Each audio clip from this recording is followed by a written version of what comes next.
pandemia, que sea un año más, ¿no?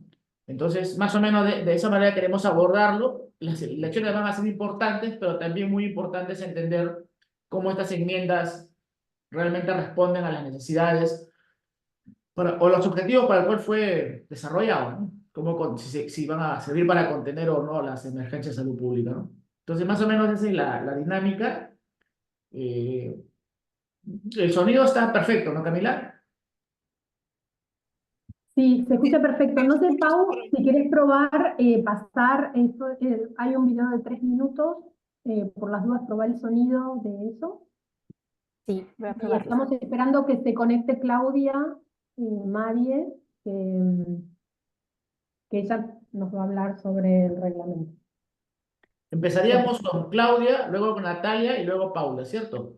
Sí, y luego los comentarios. Y luego los comentarios.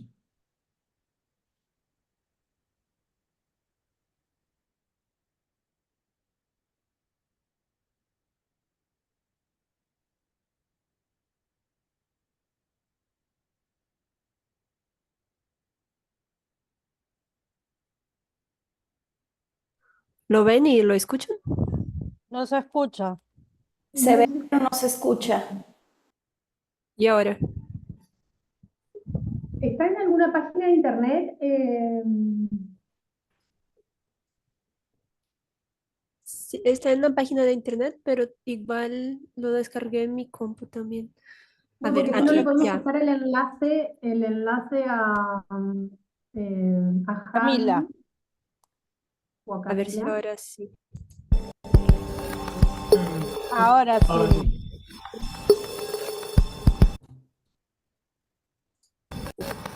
sí. Ya. Igual, voy a poner el enlace en el chat por cualquier cosa. Y ahí todos lo tienen. Ah, perfecto. Tengo un problema con la perra que quiere venir UPA. La vemos, la vemos.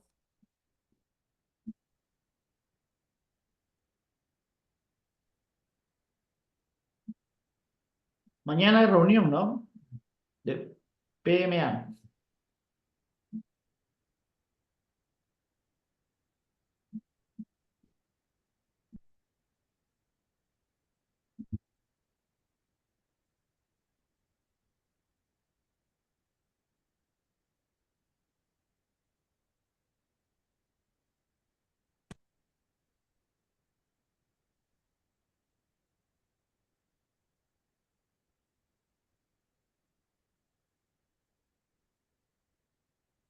¿Mañana va a estar Natalia en la reunión? Sí. Sí.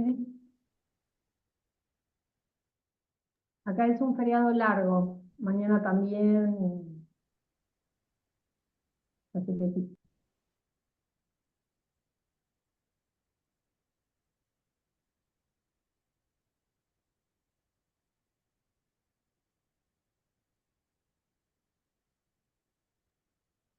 Hola, Luzma. No se te escucha, Luz Marina.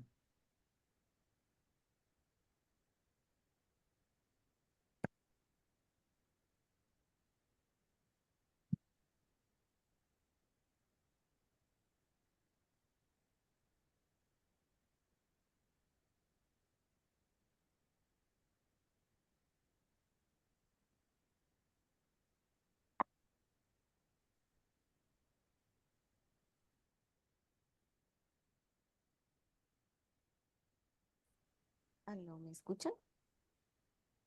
Hola, Luz ¿Me Marina. escuchan?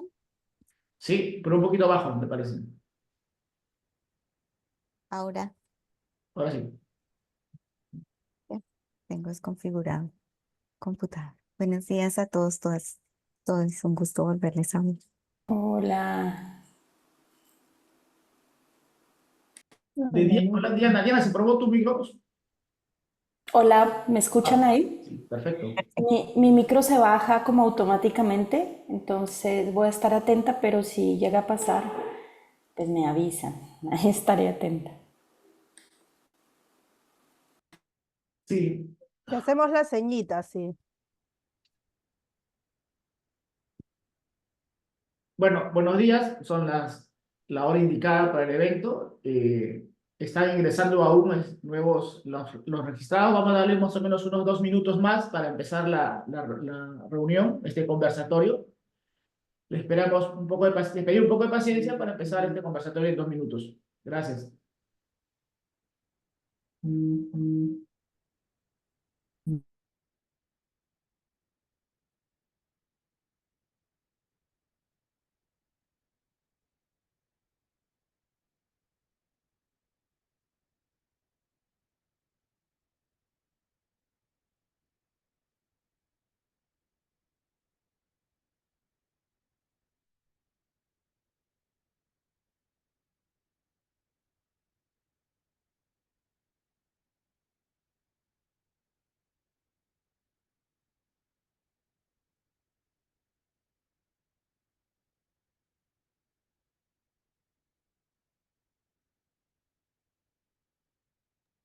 A los que están en la sala, les agradeceríamos si pueden colocar su nombre y país en sus etiquetas, por favor.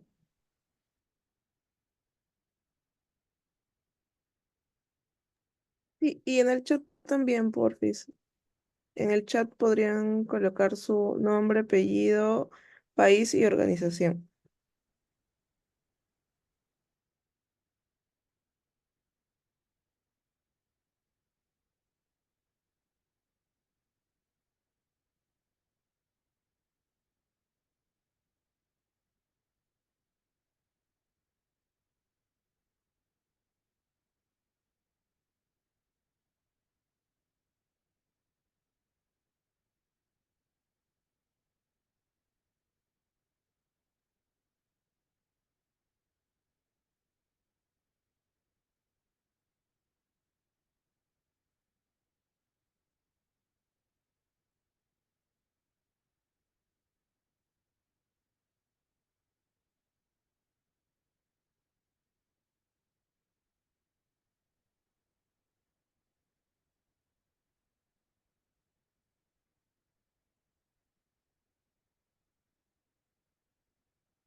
A mí no me muestra Claudia Madien.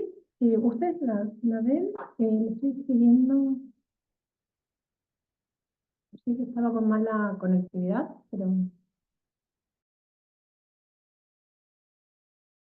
¿A quién, perdón? A Claudia Madis. Claudia Madien. No está. No, no la veo, ¿no?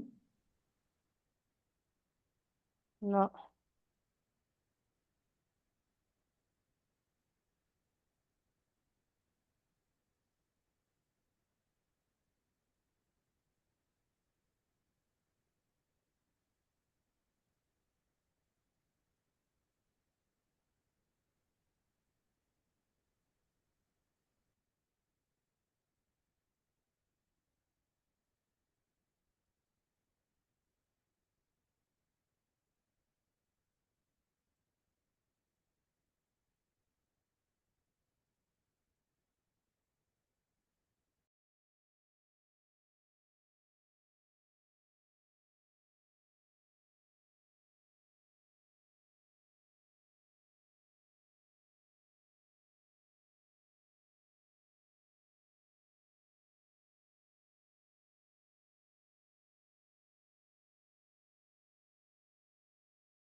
Ahí me dice que ya está Claudia.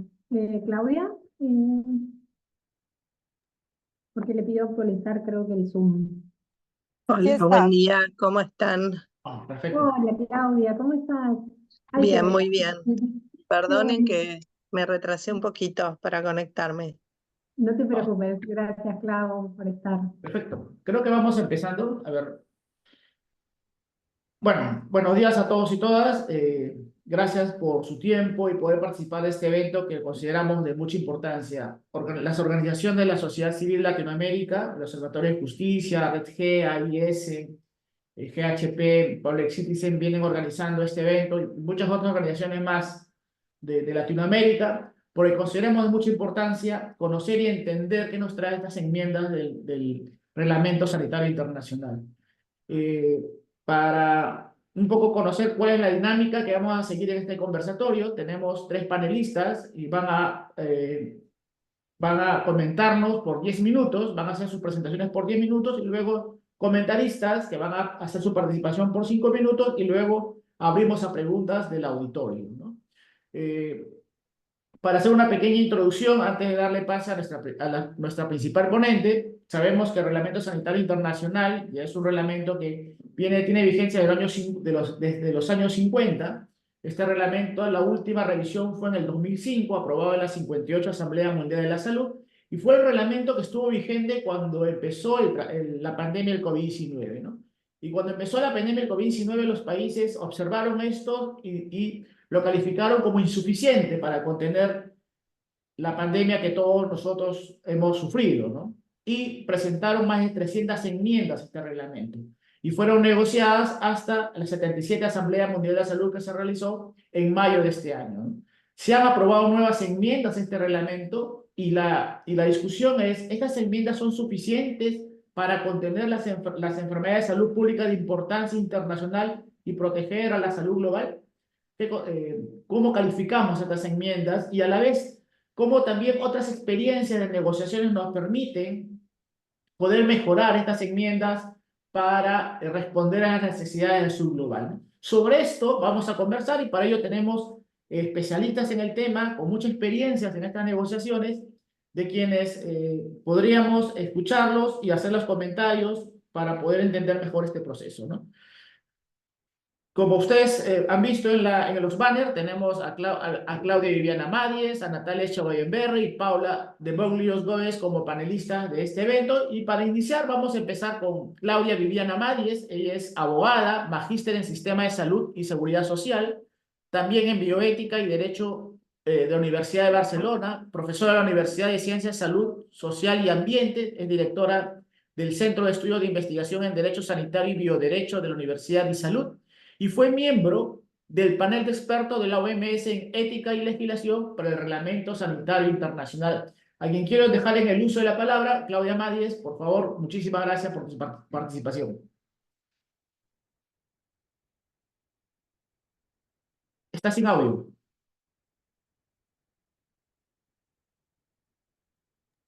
Hola, bueno, buenos días, muchas gracias por convocarme.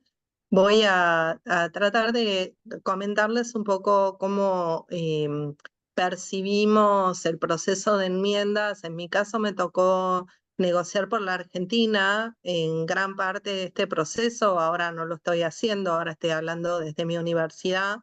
Pero les quiero contar que este fue un proceso que buscó que los países se empoderaran de la negociación, donde los países a lo largo, desde el año 2021 en adelante, han tratado en 2 procesos en paralelo, el de las enmiendas del reglamento y la de un nuevo tratado pandémico, como instrumentos complementarios de buscar optimizar alternativas de solución que se plantearon durante el COVID-19. Y además se venían arrastrando otras enmiendas que se habían advertido como necesarias por la intervención de otros comités de expertos en relación a situaciones pandémicas previas, que en ese momento recibían el nombre de emergencias de salud pública de importancia internacional. ¿Qué se buscó en este proceso de negociación? Bueno, lograr que los errores cometidos o las fallas existentes durante el COVID-19, que sobre todo se refirieron a la falta de equidad en la implementación del reglamento, que es algo que ya se venía arrastrando en relación al desarrollo de las capacidades nacionales, fuera superado. Pero creo que el COVID-19, por su importancia, lo que nos puso en evidencia fue un déficit muy grande en la capacidad de acceso y de desarrollo tecnológico para ciertos insumos, como pueden ser las vacunas, pero también hemos visto que nuestro problema se vinculó, por ejemplo, a la existencia de barbijos o camisolines. Es decir, que no solo estábamos hablando de insumos muy caros y críticos, sino de otros insumos donde la capacidad de producción local obviamente se posee, pero no adquirimos la experiencia hasta el COVID de disponer de esos insumos estratégicos en la magnitud en la que se necesitó durante el COVID. Así que nuestro aprendizaje más grande fue en relación a disponer de esos estoques estratégicos y la necesidad de cierta colaboración subregional para que no nos pasara lo que sucedió. Y después aprendimos también de otras situaciones como el acaparamiento de esos insumos o que países desarrollados hayan embargado en aeropuertos internacionales los aviones que transitaban con insumos que tenían otro destino. También esta situación que digo de acaparamiento tenía que ver con que los países productores de las vacunas o de estos insumos usaron cierta poder de influencia para una negociación internacional sobre el posicionamiento de sus laboratorios elaboradores, de un modo en que los laboratorios, por ejemplo, impusieron condiciones de confidencialidad o ciertas cláusulas de indemnidad que para los países y a los países los expusieron a situaciones problemáticas al momento de la adquisición, porque por supuesto eran proveedores monopólicos de esos insumos.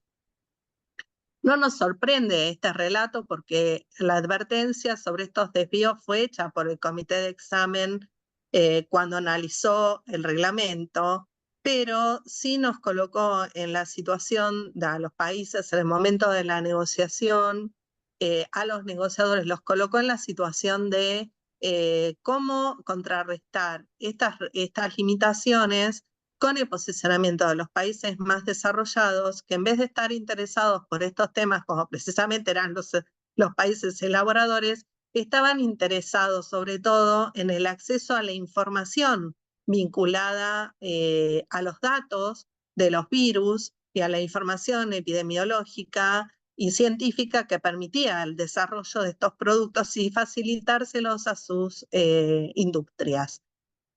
Así que se generó una tensión en la negociación, que podemos decir que esa tensión básicamente fue norte-sur, y en la negociación del reglamento lo que se logró en cierta medida que este concepto o este principio de equidad y solidaridad estuviera presente, enunciado expresamente en el reglamento, porque los principios que se habían enunciado en el reglamento del 2005, que fue otro contexto claramente, estaban más vinculados con la situación de la contención en la fuente de los riesgos epidemiológicos. En la enmienda del 2005, les recuerdo que el reglamento del que se nos habló al principio, que había nacido en el año 51, era un reglamento que tenía solo un listado de enfermedades y la contención de los riesgos se hacía en frontera. Por lo tanto, el foco estaba puesto en la contención de evitar la propagación de los virus en el tránsito de las personas. Con el volumen de tránsito que existe hoy, los medios de comunicación y de traslado de la población, claramente esa contención en la frontera no era suficiente y el reglamento sanitario del año 2005 apuntó a la contención de los riesgos en la fuente, es decir, en el desarrollo de capacidades de los países para que el país que estaba sufriendo una emergencia de salud pública de importancia internacional pudiese contener esa contención. En la negociación, ahora que estamos un paso más adelante, que aprendimos de esta situación del acaparamiento y de disponibilidad de insumos, y en esa necesidad de que regionalmente también se trabaje en la preparación, en la prevención y en la respuesta, y en que no alcanza una declaración de una emergencia de salud pública internacional, sino que podemos tener una pandemia ¿Por qué importa la declaración de una emergencia pandémica como la definió la enmienda que en la Asamblea Mundial pasada de mayo de este año se define con la versión nueva del reglamento? Importa, primero que nada, que una pandemia es primero una emergencia de salud pública de importancia internacional. Esto es muy trascendente. Es decir, que no puede pasar no se puede escalar a la definición de una pandemia si primero no hubo una emergencia. Lo segundo importante es que habiendo una emergencia, igual es importante que se cumplan ciertos presupuestos y que haya previsibilidad sobre qué es una pandemia. Lo otro importante es que para que haya una pandemia no solo se involucra el área de salud, se involucran muchas otras áreas, porque esto afecta al comercio, a la economía, y afecta la condición de inicio en la cual se encuentran los estados y cómo se va a financiar el desarrollo de las capacidades básicas de los países para lograr esa capacidad de respuesta. Y obviamente que, por ejemplo, los países del continente africano, que fueron los más rezagados en el acceso a las vacunas, no van a nunca tener las mismas capacidades que los países más desarrollados si no se los apoya en el desarrollo de esas capacidades. Entonces, el protagonismo que pueden tener los países más rezagados en cuanto a la definición de las necesidades, en cuanto a la definición de realmente cómo pueden acceder a esos estoques estratégicos y en la responsabilidad de los países más desarrollados en cómo pueden apoyar a los otros estados se torna imprescindible. De ahí que se generó un espacio que no es punitivo para que en acuerdo los países puedan lograr una mejor definición de esas necesidades, que también entiendo que es muy valiosa, y una responsabilidad en el financiamiento que no puede estar agotada esa equidad al interno de los países, sino que tiene que ser interpaíses. Y con eso hay que ser muy cuidadoso. Lo mismo con el procedimiento por el cual la OMS se compromete a apoyar a los países, porque los criterios objetivos de apoyo a los países más rezagados tienen que partir de las necesidades de los propios países más rezagados. No pueden ser impuestas por los países donantes o los países financiadores. Así que estos son temas que no están totalmente cerrados, porque más allá de que la enmienda del reglamento que refiere a estos temas precisamente, por ejemplo, las enmiendas incluyen la definición de productos sanitarios, que en algún momento se quiso llamar contramedidas médicas, y hubo una fuerte oposición a que tuviera ese nombre, porque refiere más al concepto de seguridad. Y bueno, muchos de los países negociadores se oponían a esta idea de securitización de la salud pública internacional. Se ha preferido hablar de productos sanitarios e insumos. Se han definido cuáles son esos productos sanitarios e insumos y se ha definido un procedimiento de financiamiento y también se ha definido la situación de pandemia. A esto se agregan un montón de otras enmiendas. Recordemos que los países tuvieron abierto proceso de negociación. El Mercosur, por ejemplo, hizo propuestas de enmienda, algunas fueron tenidas en cuenta y el Mercosur reflejó sus necesidades regionales vinculadas, por ejemplo, a que no solo hay tránsito marítimo, por ejemplo, para la denominación de las certificaciones, que el tránsito de buques también puede ser por ríos, como le pasa a Argentina con Paraguay y Uruguay y Brasil. Y por otra parte, también nuestros países, además de reflejar sus necesidades, esta tensión de discusión norte-sur, desarrollo y no desarrollo estuvo muy presente. Pero hubo otras discusiones que quedaron para la negociación del tratado pandémico. No se puede ver el reglamento y estas enmiendas sin considerar lo que suceda con el tratado pandémico que quedó abierto, se le fijó la necesidad de una prioridad en su discusión y que tiene que ver con el impacto de una emergencia pandémica que quedó definida, como les dije, a cuál va a ser el compromiso que van a asumir los estados en un tratado, y no hay que olvidarse que un tratado, a diferencia del reglamento, que solo tiene una mirada desde la vigilancia y la respuesta epidemiológica, porque esa es lo que lo autoriza la OMS y no más, en un tratado pandémico, todos estos compromisos de los estados pueden no aprobarlo, no convalidarlo. Si los estados no adhieren al tratado, no hay forma de obligarlos. Así que, en definitiva, podría darse el caso que se apruebe un tratado, pero que no obligue, por su naturaleza, el tratado no obliga a todos los estados y puede suceder que ese tratado nunca tenga una aprobación global como sí tiene el reglamento. Igual frente al reglamento estamos en un proceso que se inicia ahora de formulación de reservas de nuestros países y yo siempre recuerdo que, por ejemplo, Estados Unidos, respecto al reglamento del 2005, planteó una reserva diciendo que no puede asegurar que va a cumplir con el tratado, porque con el reglamento, porque es un país federal. Entonces, tengamos siempre en vista este aspecto, porque Estados Unidos fue muy férreo como país negociando el reglamento del 2005, como lo fue ahora, pero después finalmente como país no se obligó a cumplir todo el reglamento. Y esto nos puede pasar también esta vez, nos puede pasar con el reglamento y nos puede pasar con el tratado. Bueno, estos son algunos tips de la enmienda y nuestras preocupaciones en esta perspectiva de una entidad académica como es la universidad a la que pertenezco, bueno, inquietos por cómo sigue esta negociación más allá de los posicionamientos de nuestros respectivos países. Bueno, quedo abierta a que formulen preguntas o aclaraciones. Muchas gracias. Gracias, Claudia. Muy clarísima tu presentación y los retos que tenemos sobre estas nuevas enmiendas y cómo debería comportarse el financiamiento, que no es de los países, sino debe ser un tema colaborativo para poder superar la equidad, ¿no? Para continuar con la presentación, las presentaciones, vamos a dar pase a Natalia. Natalia Echengoyenberry, ella es de Argentina, es coordinadora del Grupo de Preparación y Prevención en Pandemias de Vacunas para la Gente, integrante del Movimiento de la Salud de los Pueblos, del Círculo de Sistema y Servicios de Salud y vicepresidente de CUMEC y director del Observatorio de Justicia Sanitaria y Climática, quien también va a abordarnos el tema que nos trae, el Reglamento Sanitario Internacional y los acuerdos en paralelo que se vienen negociando para extraer las lecciones aprendidas. Natalia, dejo con el uso de la palabra.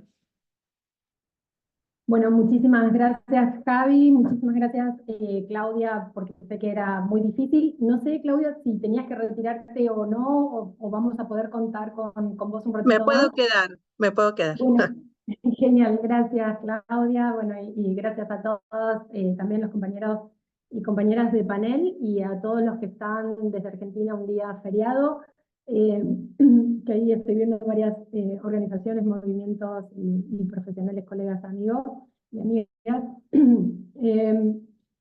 Bueno, me parece importante decir que en 10 minutos realmente yo un poquito para tener un panorama completo de estas discusiones en paralelo que se vienen dando entre el reglamento sanitario y el tratado de pandemia que mencionó Claudia, voy a hablar un poquito de lo que quedó pendiente y de cómo es mirado desde distintas perspectivas lo que queda pendiente de la negociación de un documento y de la aprobación del tratado de pandemias, porque en principio son documentos que deberían ser complementarios, integrarse, ser coherentes, consistentes uno con otro, ¿no? Entonces el reglamento sanitario también no reguló todo, porque tampoco podía por mandato, pero a su vez sí el tratado no sale, no lo aprueban, o las reservas, como mencionó Claudia, en relación, por ejemplo, a Estados Unidos, la reserva que había hecho en relación a ser un país federal y a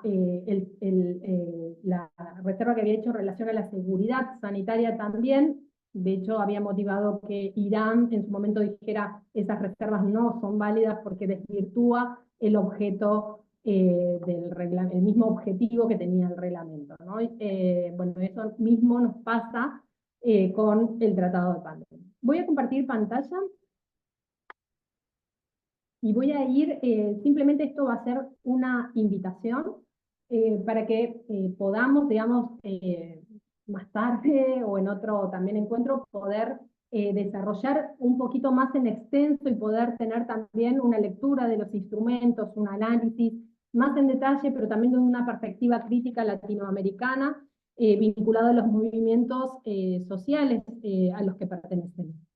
Y también la invitación en general, de hecho, es poder ver, y por eso también está Paula Goes, que pertenece a la campaña global, donde se está discutiendo también en este momento un tratado que regula empresas transnacionales y derechos humanos. Entonces también la idea es poder aprender de otros procesos que se están dando en paralelo inclusive la discusión de una convención sobre acceso a la justicia, donde se están estableciendo los principales derechos de acceso, que son fundamentales también para ejercer el derecho a la salud y todos los otros derechos vinculados. Vamos a ver que en diciembre del 2021 se creó, retomo un poquito para quienes, algunos ya han participado de otras conversaciones que hemos tenido, desde Vacunas para el Pueblo, el Movimiento Salud para los Pueblos, pero para quien no, bueno, se creó en el 2021 un órgano intergubernamental de negociación del acuerdo. Este órgano tenía por función redactar, negociar y llegar, digamos, a un documento de negociación. Este documento se presentó en junio del 2024, tuvo distintas instancias, borradores, digamos, para ir negociando cómo iba a ser ese documento. En la Asamblea Mundial se establecieron, digamos, cuáles eran las prioridades de salud pública. Dentro del orden del día estaba el tratar, digamos, el Reglamento Sanitario Internacional y también tratar el acuerdo o el tratado de pandemias. Vamos a ver que se aprobó, como mencionó Claudia, el Reglamento Sanitario Internacional, las enmiendas de este reglamento, y bueno, y fue celebrado con mucho optimismo por quienes participaron de este proceso, pero también por organizaciones de la sociedad civil, por académicos. ¿Por qué? Porque implicaban estos consensos mínimos sobre la necesidad de cooperación y solidaridad internacional y poder establecer estos principios que mencionó Claudia, que fueron fundamentales y que fueron violados y violentados, tanto la equidad como la solidaridad y la cooperación de la comunidad internacional para el abordaje de la pandemia, ¿no? Entonces, esto es celebrado. Sin embargo, digamos, desde nuestra perspectiva seguimos considerando que tiene problemas de fondo, de forma, del proceso en sí, sobre el proceso y la participación de las organizaciones de la sociedad civil, y algunas omisiones que no son solamente omisiones en relación al reglamento sanitario, sino son oportunidades perdidas de debatir con un poco más de profundidad algunas cuestiones que sería relevante también que tenga un reglamento sanitario internacional y también un tratado de pandemia.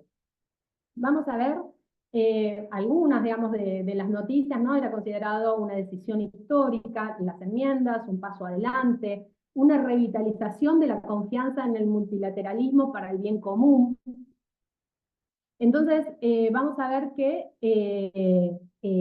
este optimismo no se dijo lo mismo en relación a el tratado de pandemia, ¿no? Nosotros, algunos lo entendieron como un fracaso a la negociación, y otros con un poco de eufemismo, fue simplemente una postergación de la negociación que nuevamente se va a tratar ahora en julio. Entonces vamos a ver que una de las consignas o principios que tiene el documento del tratado es: nada está acordado hasta que todo esté acordado, con lo cual vamos a ver que esto es relativo también, esta frase, pero bueno, fue un poco el lema por el cual se postergó, o para algunos fracasaron las negociaciones.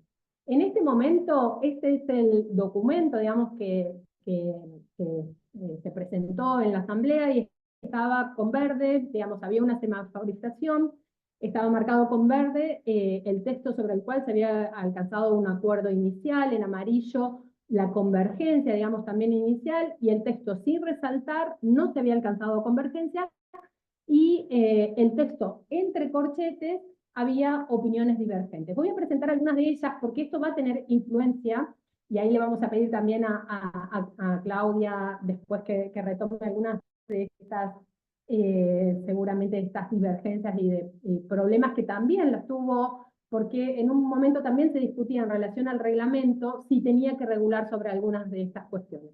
Vemos que este documento de negociación trajo nuevas funciones para la Organización Mundial de la Salud, lo cual puede implicar mayor burocracia, tiempo, costos, coordinación, y también desventajas para los países del sur, que no tenemos ni la misma capacidad, las delegaciones no son equivalentes, los mismos recursos, inclusive para las organizaciones y movimientos sociales. O sea, se está abriendo el panorama a ir negociando en un instrumento paralelo qué contenido va a tener una salud, ¿no? ¿Qué queremos decir cuando? Entonces, también el de propiedad intelectual se va a negociar también en otro instrumento. También el sistema de acceso a patógenos y distribución de beneficios. Digamos, no nos va a dar la vida para estar participando en cada una de estas instancias que tiene efecto, o se va a vaciar de contenido un tratado de pandemia, y van a quedar solamente principios y algunas cuestiones, porque hoy por hoy el documento está remitiendo a otros instrumentos y por lo tanto a otra institucionalidad.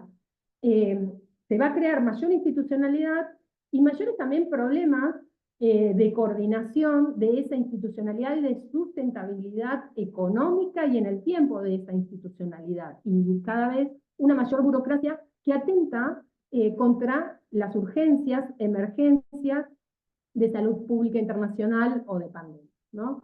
Esta nueva, digamos, este documento nos trae mecanismos de financiación y piensa también en la sustentabilidad, también tiene la institucionalidad de la conferencia de las partes, el secretariado de la secretaria.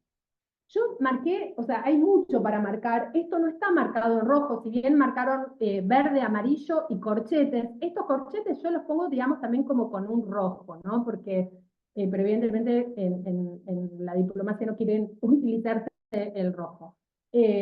¿Por qué? Porque fíjense, simplemente algunos, pero hay muchos en los que no hay acuerdo, y fíjense el primero, ¿no? Arrancamos reconociendo que los individuos que tienen deberes para con otros individuos y para la comunidad de las personas a la que pertenecen, ¿no?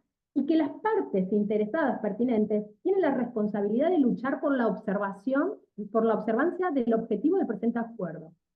O sea, ni siquiera hay acuerdo sobre querer cumplir este acuerdo. O sea, eso me parece también llamativo, ¿no? Y eso está en el artículo 1, ¿no? Es como llamativo ya ahí. Luego, cuestiones de género que Ragnia y Poder también estuvieran investigando durante la pandemia, que nos van a hablar, pero también la eliminación de todas las formas de la mujer está discutido, digamos, el recordar la convención, ¿no? Ni siquiera aplicar esto. Reconocer la importancia de un acceso rápido y sin obstáculo a la ayuda humanitaria, está discutido. El derecho soberano también de los estados sobre sus recursos biológicos está discutido. La verdad que esto para mí ya es, y es lo que veíamos también en otras discusiones que venimos llevando en distintas instancias, con distintos organismos. Este tratado nos genera muchísimos más, no sé si lo podemos ver como una ventana de oportunidad o como estar muy atentos y advertidos a los riesgos y a los problemas que puede generar. Es cierto que es necesario un instrumento de coordinación, de articulación, pero arrancando con el artículo 1, que está en duda si quieren cumplir o no los objetivos del acuerdo, y por otro lado también advertimos con mucha preocupación la fragmentación que se genera de los procesos de discusión, tanto del tratado como la remisión a futuros también acuerdos que le van a dar contenido al mismo tratado, ¿no? Eso en términos de técnica legislativa también es un problema, ¿no? Los procesos, los costos de recursos. Algunos puntos en los que existía también divergencias tenían que ver con la transferencia de tecnologías para mejorar el acceso a productos pandémicos, la promoción de planes nacionales integrales multisectoriales, el enfoque de una salud, y remitía a la necesidad de un nuevo instrumento, las disposiciones para que los fabricantes compartan información, el reconocimiento de los factores ambientales, climáticos, sociales, antropogénicos y económicos que pueden aumentar el riesgo de pandemia. No tener acuerdo con esto es lo que veníamos denunciando, digamos, desde las organizaciones de la sociedad civil, es no abordar un modelo de desarrollo que genera pandemia, ¿no? Entonces, no reconocer la importancia que tienen estos factores, juntos con los determinantes transnacionales vinculados al cambio climático y a las posibilidades de pandemias, nos hace que este tratado también tenga problemas. Por otro lado, también se discute la cobertura sanitaria universal, lo cual también esto viene de la mano de una idea de financiarización de los sistemas de salud, encubierto en un nombre que parece atractivo, que tiene que ver con el PUS o la cobertura universal de salud. No hay una crítica del movimiento de salud latinoamericano, movimiento de salud para los pueblos, de salud colectiva, grande a la cobertura sanitaria, así que este punto que no hay acuerdo, digamos, acordamos, bueno, y estos son algunos puntos de divergencias que no me quiero detener en todos ellos, pero sí también, bueno, poder ver algunos puntos vinculados a convergencias iniciales. Y esto es importante también porque dentro de las convergencias está también esta prevención y vigilancia y la articulación con el Reglamento Sanitario Internacional, pero acá sí lo traigo porque esto es muy común en la técnica legislativa utilizada, que es la remisión a, por un lado, establece un deber, y por otro lado borra con el codo lo que escribió con la mano, porque siempre está remitiendo a la conformidad con la legislación nacional, lo cual en Derecho Sanitario Internacional es obvio que va a tener que ser de acuerdo a la legislación nacional, y le agrega sujeto a la disponibilidad de recursos.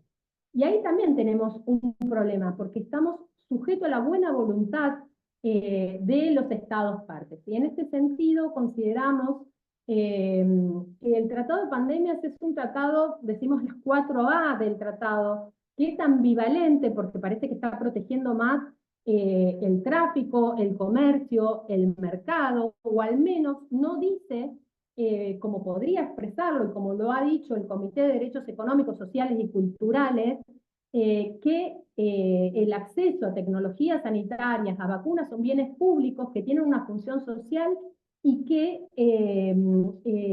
los estados tienen que dar prioridad a esa mirada frente a los intereses económicos, ¿no?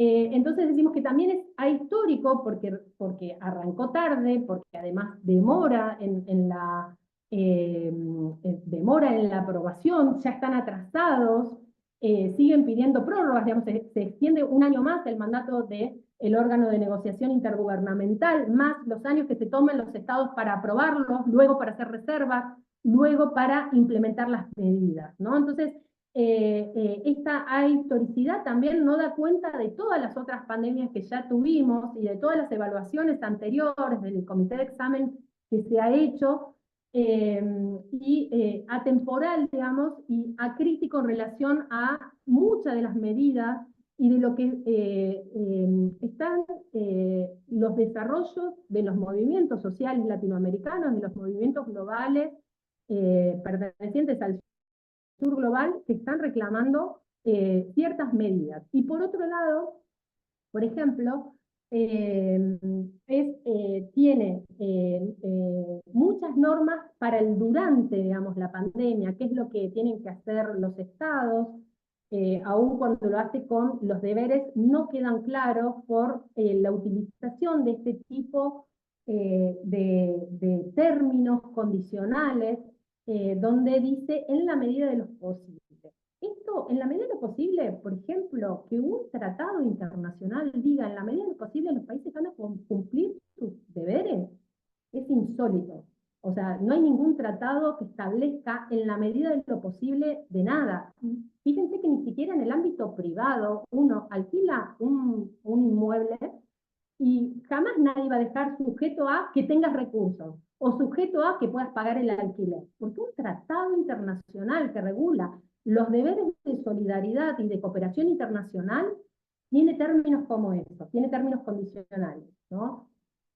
Y vamos a ver que tiene muchísimas, tiene escasas normas para regular antes de la pandemia y después de pandemia, ¿no? Y este antes es fundamental para la protección de los grupos que están en situación de vulnerabilidad, para regular también el acceso hoy a tecnologías sanitarias, insumos críticos y flexibilidades vinculadas a las patentes, por ejemplo, de los grupos de VIH o enfermedades crónicas no transmisibles, ¿no? Que después sabemos que integran los grupos de riesgo fueron parte de los grupos de riesgo frente a la pandemia, ¿no? Entonces, la perspectiva de bienes públicos mundiales, la rendición de cuenta de los organismos intergubernamentales y del sector privado, y ahí sí le voy a dejar la palabra a Paula para que también nos cuente sobre captura corporativa, sobre la responsabilidad del sector privado y la responsabilidad de las empresas transnacionales que reciben fondos nacionales, ¿no? La posibilidad de regular sobre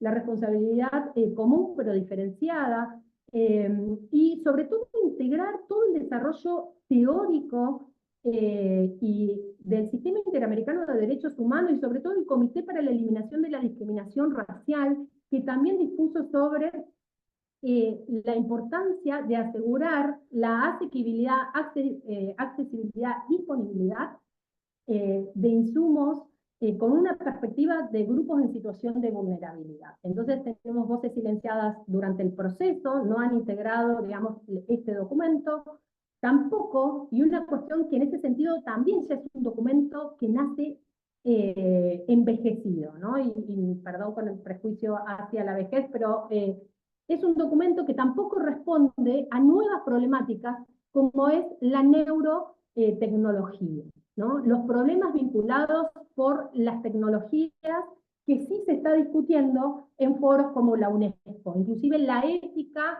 de cómo pueden emular, simular, afectar el sistema nervioso, y eso no da cuenta, ¿no? Y tampoco regula sobre los derechos de acceso, que son los mecanismos que nos facilitan el acceso y la efectividad de los derechos. Finalmente, y esto que venimos diciendo, ¿no? El tratado no es solo un problema de técnica legislativa que deben resolver expertos o expertas, sino que es un problema eminentemente político, pero por sobre todo ético, de cuántas personas estamos decidiendo que van a vivir o que van a morir en la próxima pandemia. Muchas gracias. Perdón que me extendí el tiempo. Gracias, Natalia. Gracias, Natalia, por tu presentación y por hacer un análisis de este proceso y de los retos que hay y los retos y los temas que no han sido abordados, ¿no? En el proceso del tratado pandémico y su vinculación con el Reglamento Sanitario Internacional. Para continuar con las presentaciones, vamos a dejar en uso de la palabra a Paula Góes. Paula Góes, abogada latinoamericanista, acompaña el colectivo internacional del Movimiento de Afectados por Represas en Brasil y la campaña global para reivindicar la soberanía de los pueblos, desmantelar el poder de las transnacionales y poner fin a la impunidad. Ella nos va a hablar un poco sobre los procesos que viene desarrollando y las lecciones aprendidas que nos pueden servir para atender el desarrollo o la implementación, no solamente de las enmiendas, sino también del proceso de negociación del tratado pandémico, que como lo dijo Natalia, se ha ampliado un año más la negociación de este tratado, ¿no? Dejo el uso de la palabra a Paula Góes. Sí, muchas gracias, Javier. Muchas gracias a las ponentes que me antecedieron, ¿no? A Natalia por la invitación también y a Claudia. Bueno, voy a tratar de hacer una introducción breve para no... A ver, empiezo a contar el tiempo igual para no extrapolar mucho los 10 minutos. Entonces voy a empezar con una introducción breve sobre qué el Tratado de Derechos Humanos y Empresas Transnacionales tiene que ver con este debate de la salud, ¿no? Para luego enfocar más en el trabajo que hacemos en la campaña y todo el trabajo que hacemos de advocacy, de construcción de solidaridad internacional ahí en este espacio, ¿no? Entonces, bueno, para empezar quisiera decir que lo que nos enferma es el sistema capitalista, ¿no? Creo que eso queda muy claro para todos, que es un sistema que por un lado promueve la superexplotación del trabajo, la contaminación del medio ambiente, la negación de acceso a derechos fundamentales, pero por el otro lado trata la salud como una mercancía, ¿no? Accesible a pocos. Y eso creo que quedó muy evidente en la ponencia de Claudia y de Natalia, como durante la pandemia, por ejemplo, pues toda esta geopolítica de la salud, pues vino, ¿no? Que quedó muy evidente todas las contradicciones. ¿Y quién gana con este modelo, no? Bueno, nosotros desde el MAVI, desde los movimientos sociales en Brasil, decimos que va a ganar es la industria farmacéutica, ¿no? Que es la industria que está centrada en los países del norte global, ¿no? En los países del centro del sistema capitalista. Entonces aquí un dato muy breve. De las 5 mayores empresas del año pasado de la industria farmacéutica está Johnson & Johnson, Roche, MSD, Pfizer y AbbVie. De estas 5, 4 son de los Estados Unidos y apenas Roche es de Suiza. Entonces, como se va viendo cuando se dice industria farmacéutica, ¿qué hay por detrás? ¿No? Por detrás están estas grandes empresas transnacionales que, por ejemplo, la Johnson Johnson, la receta del año pasado fue de 85.2 billones de dólares. O sea, la receta de esta empresa es más grande de muchos países del sur global. Y ahí se va viendo como la disparidad de fuerzas, ¿no? Como el sistema actualmente se está diseñando en donde las empresas tienen mucho más poder que diversos estados. Y bueno, otro dato interesante que me parece, para como tener un poquito del contexto, es que Estados Unidos tiene 5% de la población mundial, pero representa 50% del mercado de medicamentos, ¿no? Sí, de medicinas.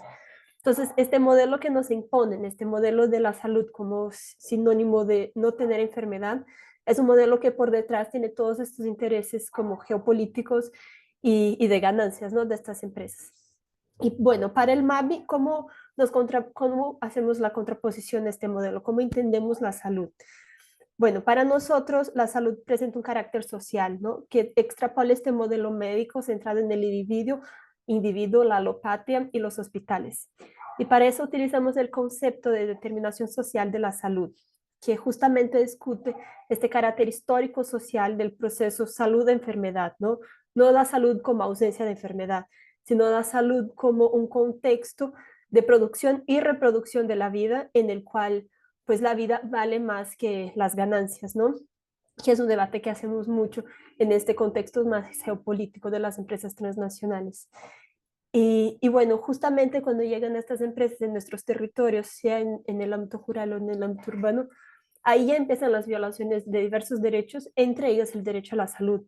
Entonces, como negar el acceso al territorio, al agua potable, al medio ambiente sano, a vivienda, a la alimentación saludable, todo como estas violaciones que llegan junto con este modelo de desarrollo, que me encantó lo que dijo Natalia sobre el modelo de desarrollo que genera las pandemias, ¿no? Genera las pandemias y genera este contexto que nos enferma. Para eso tenemos que como contraponernos a eso, ¿no? A este modelo. Aquí está como el corazón del debate para nosotros. ¿Y cómo nos organizamos entonces, no? ¿Cómo hacemos para, pues, hacer frente a ese modelo? Entonces, les voy a compartir de manera muy breve un video sobre la campaña que preparamos en la Vía Campesina para el último proceso, para luego entrar más en el debate de la campaña. Ahí me confirman si lo ven y lo escuchen. Voy a Todavía. poner- ¿Sí? Todavía no se ve. ¿Ya? Ahora sí. Perfecto. Pero retrocede lo mejor.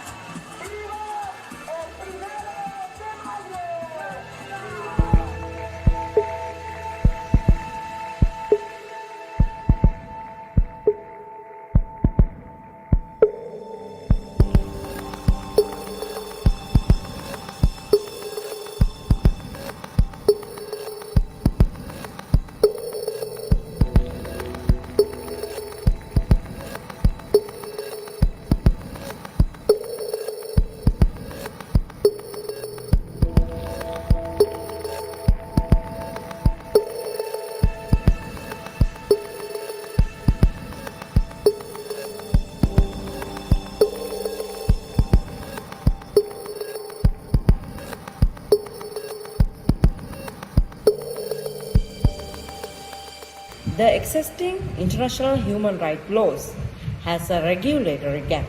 It's enabled these companies to violate human rights and environment standards with relative impunity. This is why we need legal binding treaty so that we can fix the loopholes in the existing system. Es positivo que muchos Estados miembros de la ONU, especialmente los del sur global, hayan querido apoyar un tratado vinculante fuerte. Sin embargo, algunos Estados miembros poderosos no lo quieren. En el último borrador, vemos que las propuestas procedentes de los Estados miembros que apoyan un tratado fuerte y las que vienen de la sociedad civil han sido excluidas o debilitadas, mientras que las propuestas de algunos miembros poderosos, incluso cuando esas propuestas no tienen apoyo popular, han encontrado su camino en el borrador. Las propuestas claves de los movimientos sociales de las comunidades afectadas fueron eliminadas, mientras que las de los representantes de las TNCs fueron impuestas.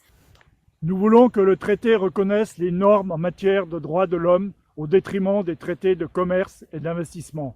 Le traité doit s'aligner avec les déclarations de l'ONU qui protègent le droit des paysans, des autres personnes travaillant dans les zones rurales, des peuples indigènes et respecter la Convention internationale qui protège les travailleurs migrants.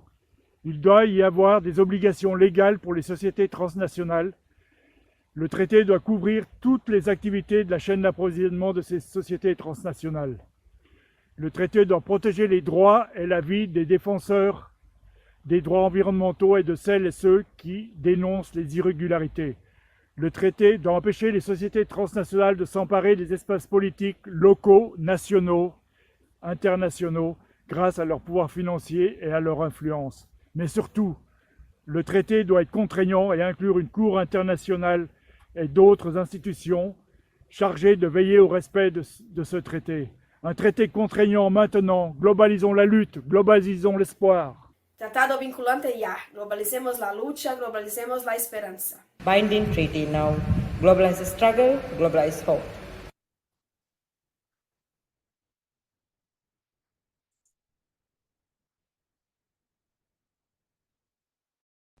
Ya, bueno, entonces como quise presentar este video para enseñar un poco el contexto y ya platicando un poco más sobre el proceso del Tratado de Derechos Humanos y empresas transnacionales, es importante hacer hincapié en empresas transnacionales porque eso es uno de los temas que son muy debatidos, de que justo tratan de pues sacar el contenido del tratado diciendo que son como todos los tipos de empresas. ¿Cómo surge, no? ¿De dónde viene este grupo de trabajo? Bueno, en primer lugar, se trata de una organización, la campaña global, se trata de una organización de 250 movimientos y ONGs por todo el mundo, que surge a partir de los procesos de construcción de los tribunales populares. Entonces, por medio de estos tribunales populares fue quedando evidente que las violaciones de derechos humanos cometidas por estas empresas transnacionales se repetían, ¿no? Y se reiteraban en distintos contextos. Entonces cambiaba el contexto, pero no cambiaba el modo que la empresa operaba. ¿Y cómo es este modo? Por ejemplo, es justo como despojando los territorios, contaminando el medio ambiente, no reconociendo los afectados, que eso es como la mayor negación de derechos que se puede decir, ¿no? Como usted no es afectado, entonces no va a tener derecho a ninguna reparación. Y bueno, también quedó evidente para los movimientos cómo hay una arquitectura de la impunidad, porque estas empresas son transnacionales, pero el derecho internacional no da cuenta de enderezar los problemas en toda la cadena de valor. Entonces, queda muy evidente, por ejemplo, cuando pensamos en el tema de la industria farmacéutica, eso que mencionaba Natalia, ¿no? De robo de propiedad intelectual, del despojo de los territorios. Pues existe un vacío legal que responsabiliza a estas empresas, no solo la empresa que está aquí en la Amazonía, como despojando a los pueblos indígenas, pero la matriz, ¿no? La Pfizer que está allá en los Estados Unidos, que es tan responsable cuanto la subsidiaria que está aquí. Entonces hay un vacío legal en el marco del derecho internacional para tratar de estos problemas y reconocer como toda esta cadena de producción, ¿no? Que pues las violaciones de derechos humanos suceden durante toda la cadena de producción. Y bueno, ¿cuál es como el fundamento de la campaña? ¿Cómo nosotros hacemos la disputa dentro de la ONU? En primer lugar, reconociendo que, y creo que eso dialoga un poco con que mencionaba también Camila al principio, que el derecho no está dado, no está puesto, ¿no? Derechos humanos son cosas que se conquistan con mucha lucha, y que pues incluso haberlo conquistado no significa que se van a implementar, ¿no? Porque por detrás de los procesos de reconocimiento de derechos está la lucha de clases, ¿no? Entonces el derecho nunca va a ser lo que va a moldar la sociedad, es la sociedad con la organización popular, con la presión popular, la que va a moldar, va a como dar forma al derecho, ¿no? Entonces por detrás de todos estos procesos está la lucha, ¿no? La lucha de clases. ¿Y cuáles son los retos que nosotros identificamos, ¿no? Teniendo todo este contexto, ya, ¿cómo plasmar entonces un tratado de derechos humanos y empresas transnacionales? Primero, eso, garantizar la participación popular es un gran reto, porque son tratados, no son procesos muy tardados. Por ejemplo, en este grupo de trabajo, ahora este año de 2024, vamos a celebrar la 10ª ronda de negociación. O sea, hay personas que están desde el principio, pero es muy difícil asegurar que pues, los movimientos estén ahí desde la primera ronda hasta ahora, no la 10ª. Entonces, eso, como asegurar estos procesos que son muy lentos, como que la gente siga monitoreando y siga activa, es un gran reto. Luego, como también mencionaba Natalia, no son procesos democráticos, así no están hechos para que la sociedad civil participe, ¿no? Tanto por el lenguaje cuanto por la propia lenguaje corporal, toda esta geopolítica, la diplomacia, estas sutilezas diplomáticas, no están hechos para que la gente pues se pueda apropiar, ¿no? Y pueda intervenir y pueda influenciar. Entonces también es un gran reto, que es algo que nosotros como Mabit pues, tratamos de hacerlo, es de democratizar estos espacios, ¿no? De democratizar estos debates y hacer que justo quede evidente la importancia de estarnos ahí, estarnos como influenciando en estos procesos. Por fin también eso que mencionaba Natalia, que del lenguaje, ¿no? Aquí en el Tratado de Derechos Humanos vemos que hay diversos intentos de cambiar el lenguaje para que sea más un tratado de comercio y no un tratado de derechos humanos. Entonces, un ejemplo muy claro, la primacía de los derechos humanos, que es un principio fundamental de todos los tratados de derechos humanos, pues todas las rondas de negociación tratan de sacar la primacía de los derechos humanos. Y eso es algo transversal, así, si en el preámbulo del tratado no se hace referencia a la primacía de los derechos humanos, pues ahí se pierde todo el contenido, ¿no? Porque deja de ser un tratado de derechos humanos y pasa a ser un tratado de derecho comercial. Y así sucede con diversos otros ejemplos. Por ejemplo, la definición de víctima y de afectado, ¿no? Justamente como tratando de sacar el protagonismo de las comunidades afectadas, poniendo a ellas como víctimas, ¿no? Y así sucesivamente, como la responsabilidad directa, y eso es algo que también está muy en voga ahora con Europa, que aprobó perdón, hablando de salud, pues estoy un poco enferma, pero ahí vamos, y luego hablo muy rápido, pero ya casi termino. El tema de la debida diligencia, que es algo que también es un intento de sacar el contenido de nuestro tratado. ¿Qué es la debida diligencia? Son las normas voluntarias que las empresas tienen que cumplir, pero sin una obligación directa. Entonces, la propia empresa es quien va a decir cuál va a ser el impacto ambiental, social, y cómo se va a enderezar este impacto. Cómo eso sucede en la práctica. Por ejemplo, ahora en Brasil, en el MABI, acompañamos todo el proceso de reparación de rompimiento de las represas del Fundão y Mariana y de Brumadinho, las dos en Minas Gerais, que son represas de basura de minerio, que asesinó 2 ríos, ¿no? Asesinó el río Dulce y asesinó el río Paraopeba. El primer rompimiento que sucedió en 2009, Vale y BHP Billiton. Vale es una empresa brasileña, pero que ya tiene como un carácter transnacional, y BHP es la empresa de mineración más grande del mundo. Ellos, como de forma muy ágil, justamente como lograron hacer todo este proceso de captura corporativa para que ellas fueran las protagonistas durante todo el proceso de reparación. Entonces, sacando el protagonismo del Estado y de las comunidades afectadas, para que ellas dijeran quiénes eran los afectados, cómo se iba a hacer la reparación, cómo se iba a hacer las indemnizaciones, por supuesto, muy enfocado en los individuos, ¿no? Y no en el colectivo. Entonces, nosotros también decimos un tratado vinculante que ponga la primacía de los derechos humanos en el centro, saca el protagonismo de las empresas y va a dar como munición, va a ser como una herramienta importante dentro de este contexto de lucha social, ¿no? Porque otra vez, el derecho por sí es solo un papel, ¿no? Lo que va a hacer con que se implemente, que se respete, es la lucha popular. Bueno, ya me pasé 5 minutos, pero quisiera cerrar diciendo que y es muy importante como acompañar todos estos procesos y seguir lo que está pasando. Igual les puedo dar más detalles después en las preguntas sobre el actual momento del tratado, para decir que aunque el derecho internacional pues, sea algo lejano, sea algo que no veamos como directamente implementado en nuestro día a día, es un derecho esencialmente político, ¿no? El derecho internacional tiene un corazón como en la diplomacia, en su carácter político. Entonces, todos estos intentos de decir como, no sé, enfocarse en la metodología o enfocarse en cuestiones muy técnicas, solo son intentos de sacar cuál es como el corazón del debate, ¿no? Que es la política. Entonces, el tratado por sí no va a resolver el problema, pero va a ser una herramienta importante de la lucha, ¿no? Eso, muchas gracias y pues quedo a disposición para cualquier duda.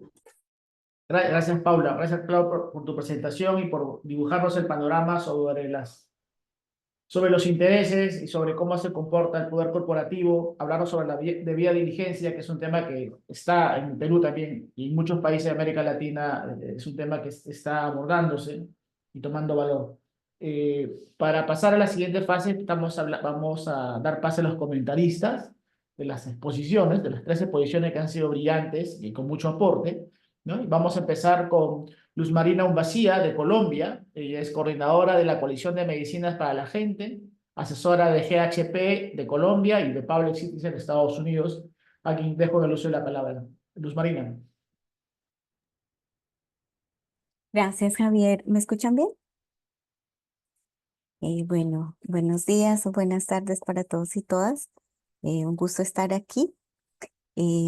Agradecer a los panelistas. Las presentaciones han sido excelentes y creo que nos ha ampliado un poco el panorama de lo que traíamos.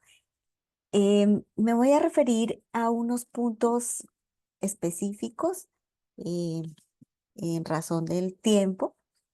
Lo primero que quiero decir es, a lo que me quiero referir es a la naturaleza que tienen todos estos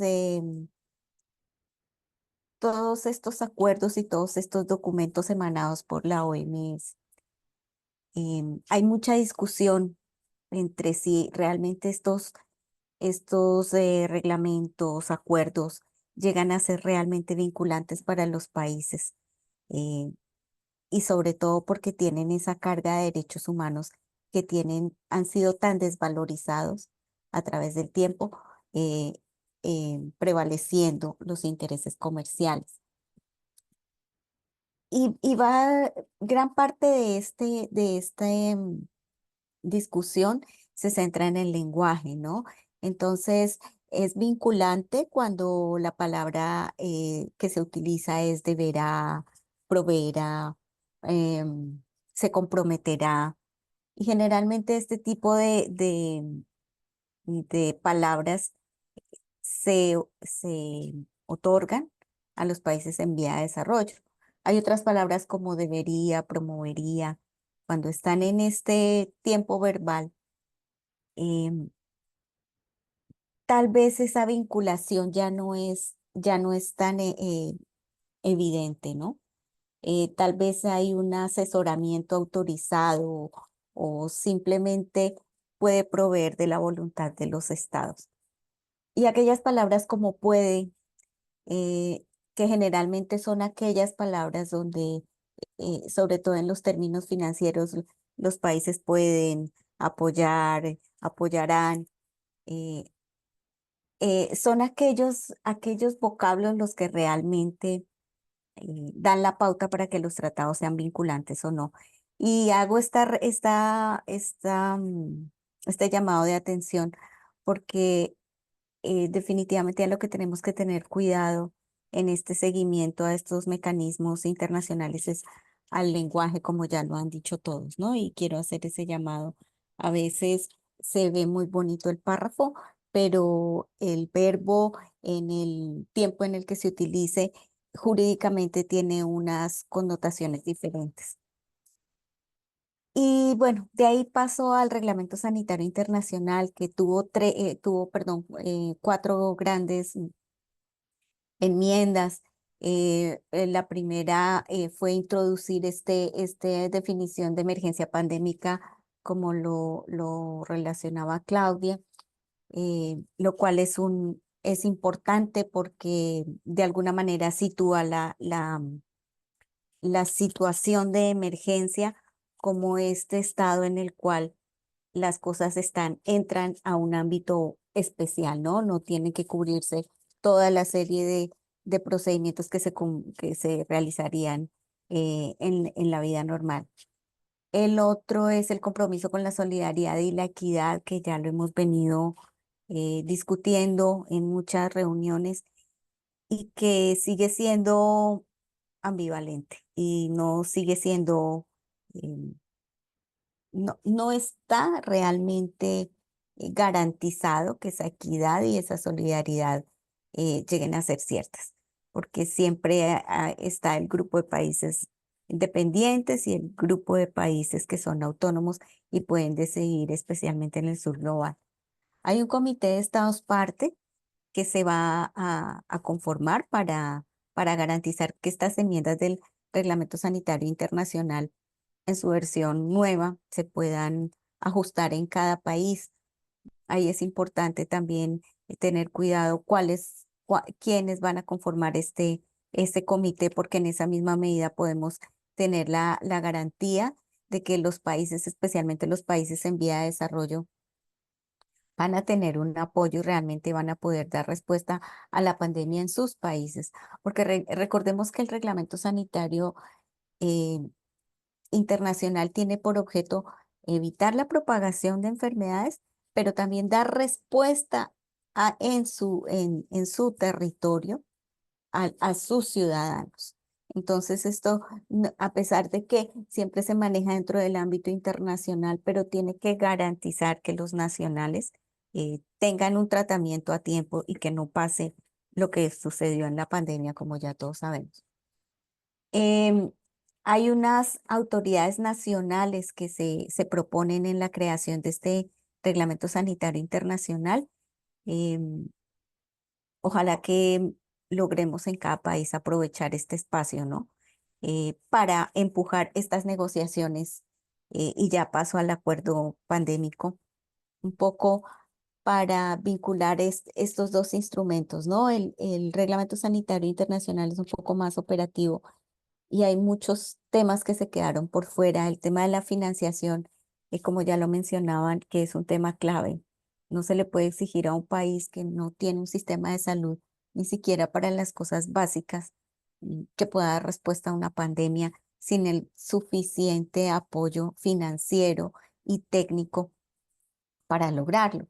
Y aún esto todavía no se ha consolidado y es algo que considero que tiene que, en estas negociaciones que continúan en el acuerdo pandémico, debemos lograr que esté garantizado. Ese principio de que nada esté acordado hasta que todo esté acordado es un arma de doble filo, porque, porque es una lucha a largo aliento, ¿no? Entonces, tal vez en un determinado momento se logre un avance, pero hay que seguir vigilando estos avances y que estén coordinados. Em, el tema de los bienes públicos que mencionaba Natalia y que también mencionaba Paula, no hemos logrado que los medicamentos, que los dispositivos sean declarados unos bienes públicos y su contraposición es la industria y el sector privado. Estamos en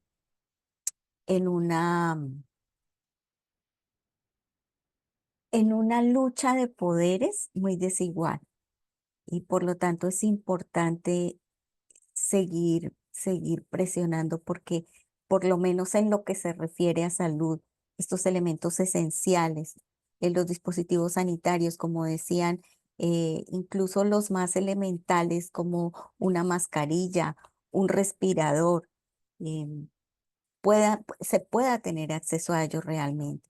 A veces el exceso de reglamentación se termina convirtiendo en una barrera y pongo el caso de Colombia. En Colombia mm, hubo muchas iniciativas, por ejemplo, de proveedores eh, para respiradores y todo este tipo de dispositivos que se necesitaron en el momento, pero estaba el poder de la gran industria proveedora presionando y además todo este tipo de reglamentación que en el ordinario eh, está proveyendo a los países, que impidió que todas estas iniciativas salieran, ¿no? Entonces, realmente quedamos dependiendo y a pesar de que hubo iniciativas, la misma reglamentación lo impidió. Entonces, sí, ese es un punto que hay que seguir buscando la producción regional, la producción nacional, incluso de los dispositivos más elementales, eh, no está debidamente protegida por los estados. Finalmente, la transparencia y la dificultad de la participación de la sociedad civil, yo creo que son puntos importantes, ¿no? La transparencia que nosotros podemos exigir a nivel nacional. Creo que en la mayoría de países tenemos el mecanismo de acceder a la administración solicitando peticiones. Yo creo que todos estos mecanismos de veeduría deben mantenerse activos. Porque a pesar de que el Reglamento Sanitario Internacional dio unos pequeños pasos en positivo, no son suficientes.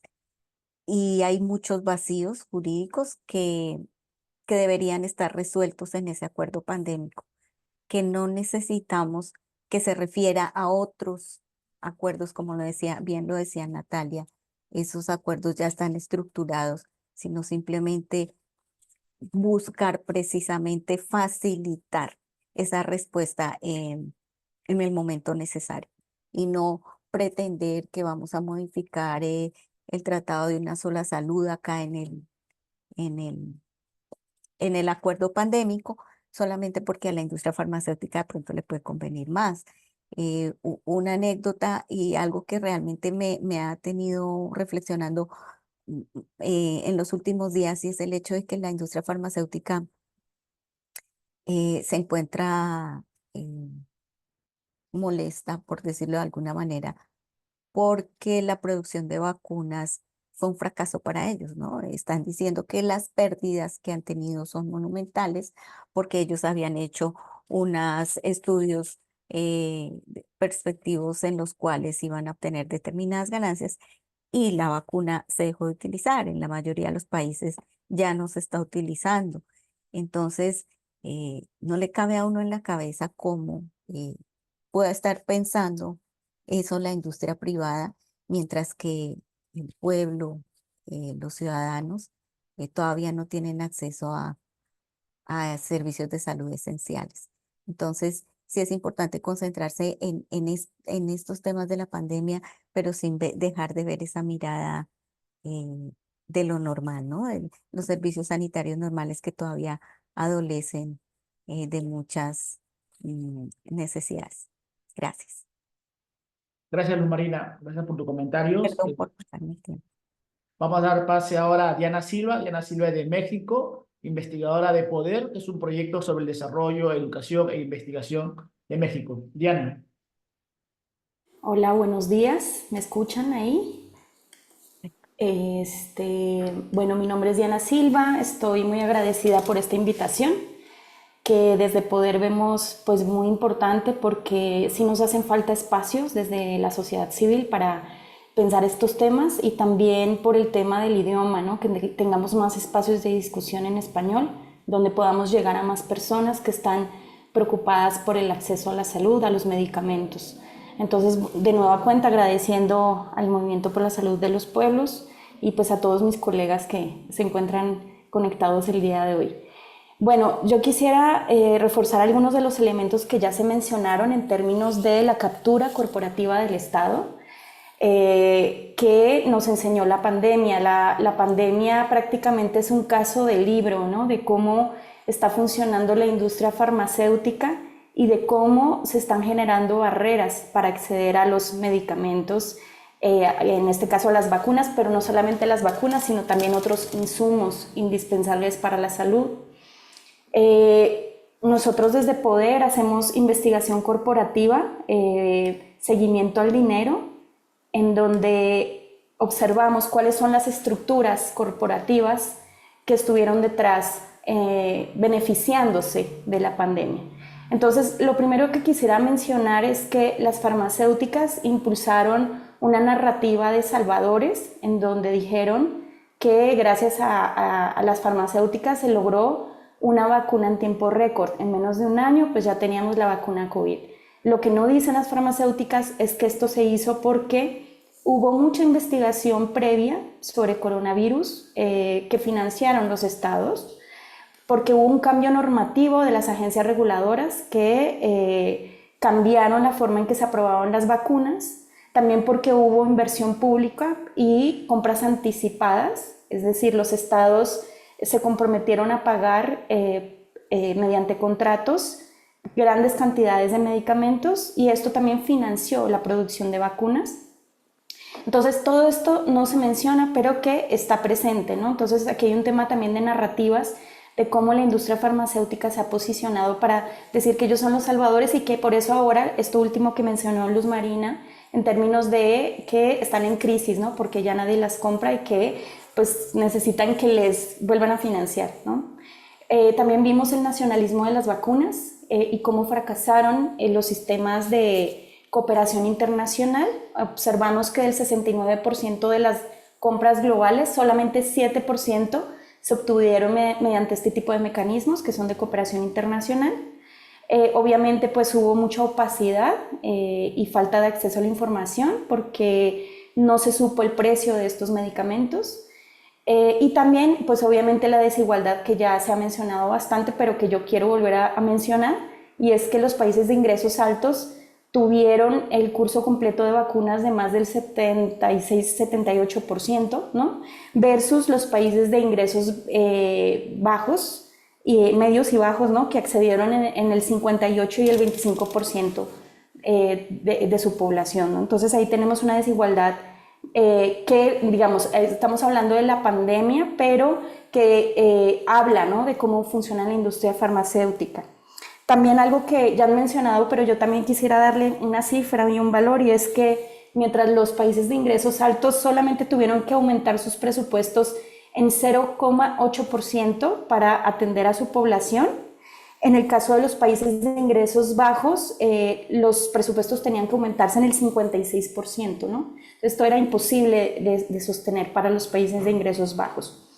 Nosotros desde Poder, en esta investigación que hicimos sobre captura corporativa de las vacunas, también vimos cómo en la industria farmacéutica y los desarrollos vacunales estuvieron altamente concentrados, ¿no?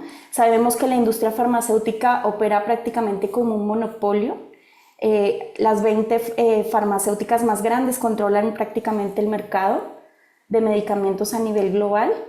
Pero una cuestión, y esto ya lo mencionaron las ponentes, sin embargo, detrás de esta industria farmacéutica también está el poder financiero.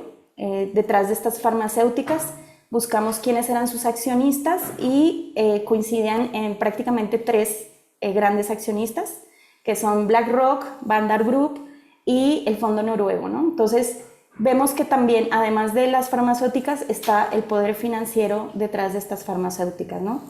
En un contexto en el cual la salud es una mercancía, como ya se ha dicho, pero también está cada vez más financiarizado, ¿no? Hay procesos de financiarización en donde están involucrados un gran complejo que involucra farmacéuticas, pero también a seguros de salud, involucra a inversionistas.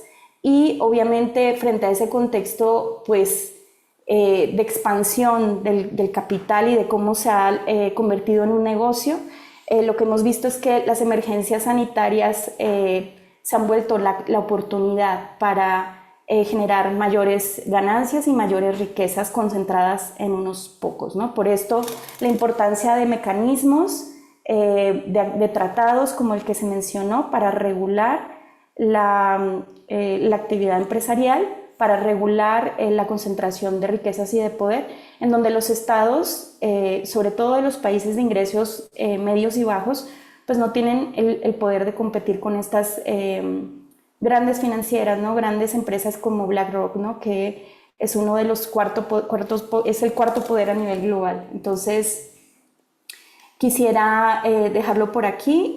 Y sí, por supuesto, aquí preguntan en el chat dónde pueden consultar los datos.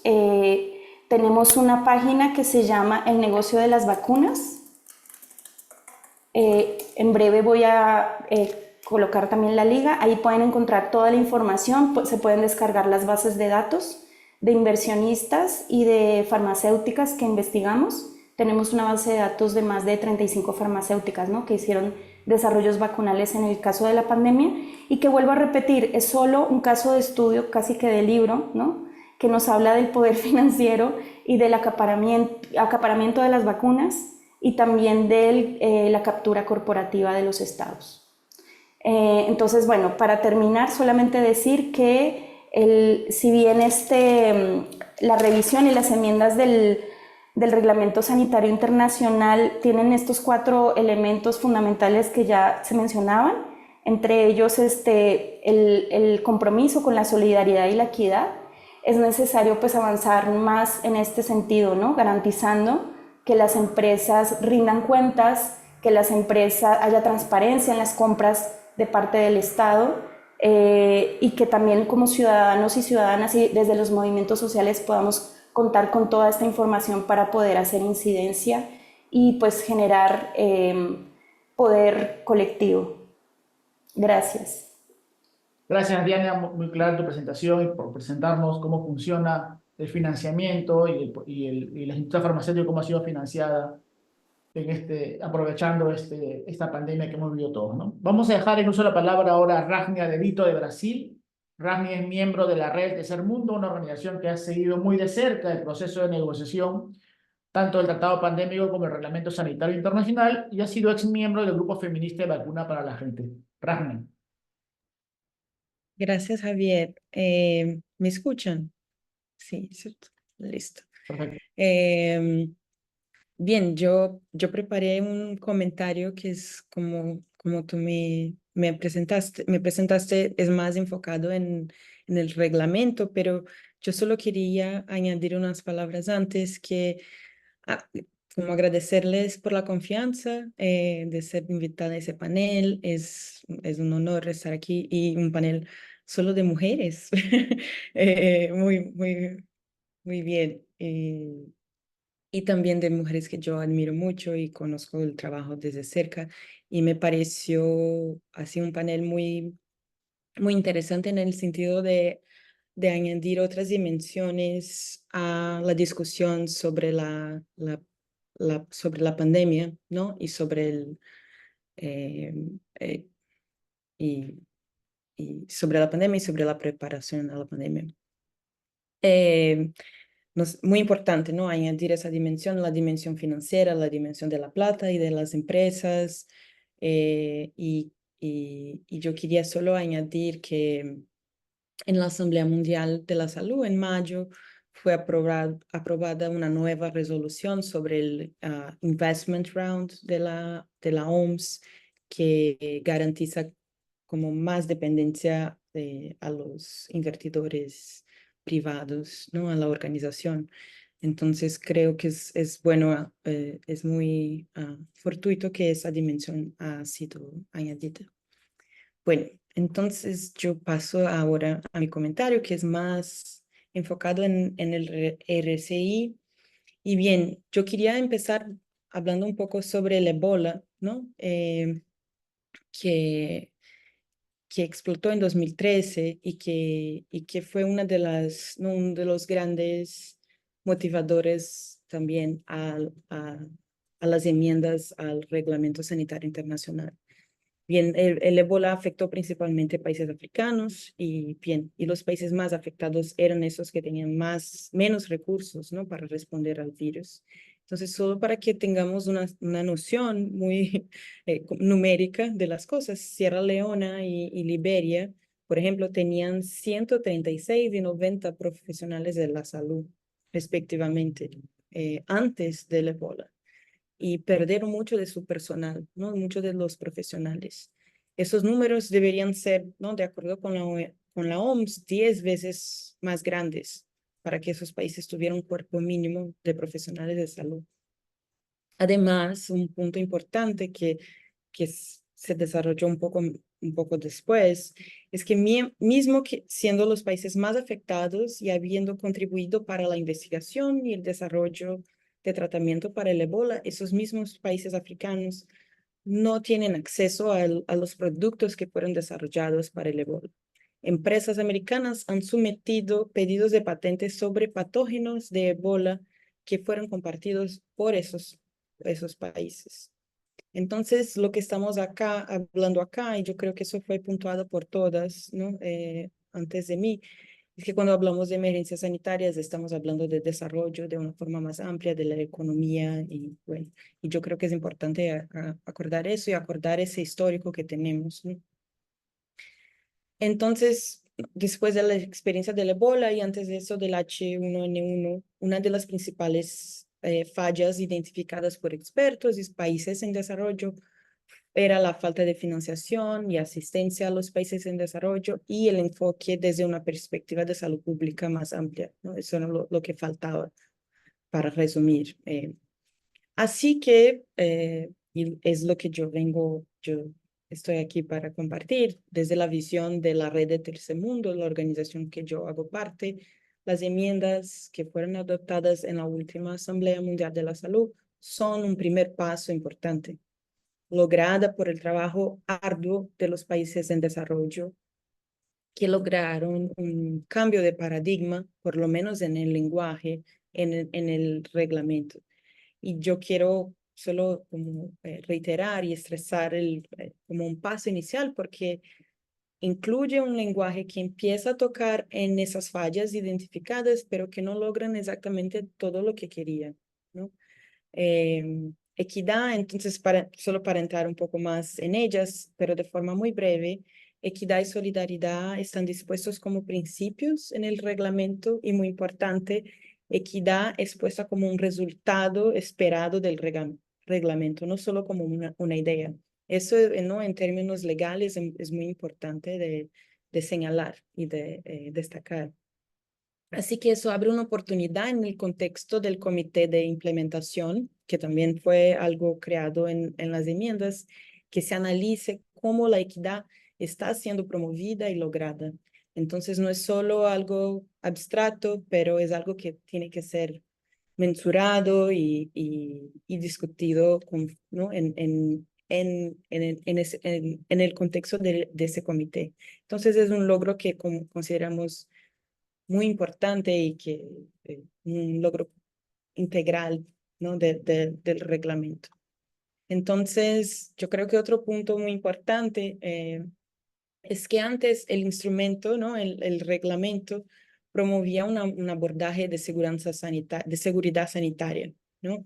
Entonces, mucho más enfocados en la protección entre países de la amenaza del virus, de surveillance, ¿no? De vigilancia y todo.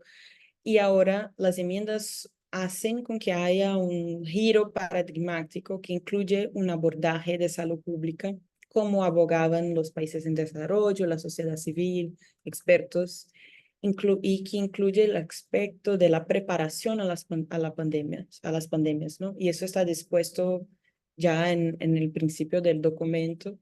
Entonces, además de, no, antes era que el reglamento está dispuesto para identificar, avaliar, ¿no? Y, bueno, yo tengo las palabras en inglés, en español es un poco más difícil para mí, perdón. Pero ahora la preparación es una dimensión añadida al objetivo del reglamento y eso es importante de señalar. Entonces, en términos más objetivos, se incluyen en el artículo sobre capacidades centrales o core capacities, ¿no? Como está en inglés, la relación, ¿no? con la comunidad, el acceso equitativo a servicios y a productos de salud. Entonces, esos son puntos, ¿no? que han sido levantados por expertos, como yo dije, y que sí están ahora en el lenguaje de las enmiendas. Además, se establece un mecanismo financiero que deberá identificar y movilizar recursos.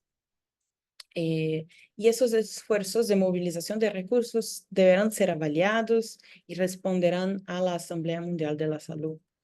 Entonces, eso ¿no? garantiza un mandato a la OMS de que esos sean temas que deben ser traídos y que generan accountability, ¿no? Para eso, para el tema de la financiación, que es un tema muy importante. Entonces, yo,